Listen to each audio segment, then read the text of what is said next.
Nagsampa na nga rin ng kasong cyber libel ang aktor na si Dominic Roque. Ito'y dahil na rin sa mga malisyosong mga ibinahagi o ibinalita ni Christopher Min sa kanyang show na Showbiz Now na sa YouTube channel nito. Kabilang dito ay ang about sa kondo na di umano ay hindi ito nakapangalan kay Dominic Roque at ito ay nakapangalan sa isang lalaki na kung saan ay nagkaroon nga ng ibang interpretasyon lalong-lalo na sa mga netizen. Ito po ay naganap noong February matapos nga ang viral na hiwalayan nila Dominic at ng fiancé or ex-fiancé na si Bea Alonso. Narito po ang full update.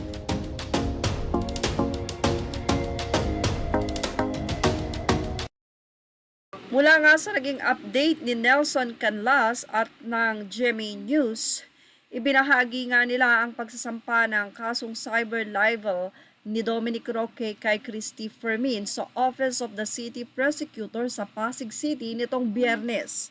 Ang ilang malicious statements and innuendos na sinabi ni Fermin sa kanyang YouTube channel Showbiz Now na ang naging basihan ni Dominic Roque para sampahan ang kaso ito.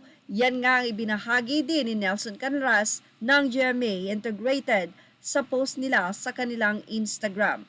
Sa naging panayam naman sa telepono ng GMA kay Christopher Min, habang inilatag at ihinahayag nga ang nasabing reklamo, ay narito naman ang naging pakayag ng nasabing kolumnista.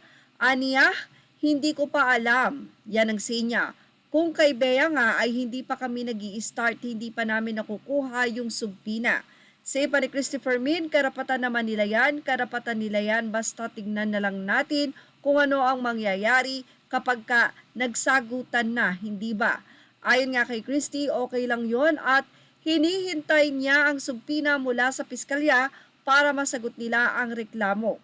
Yung kay Bea, hindi pa nagsisimula wala pa, hindi pa namin natatanggap yung subpina. Hintayin ko na lang yung subpina nitong kay Dominic. Magpapadala naman sila karapatan niya yon, okay lang yon, say pa ni Christy Fermin. Nito nga lang Mayo nang magsampa ng reklamo si Bea Alonso laban nga dito kay Christopher Min at sa kolumnista and talent manager na si OG Diaz at sa kanilang co-host online show.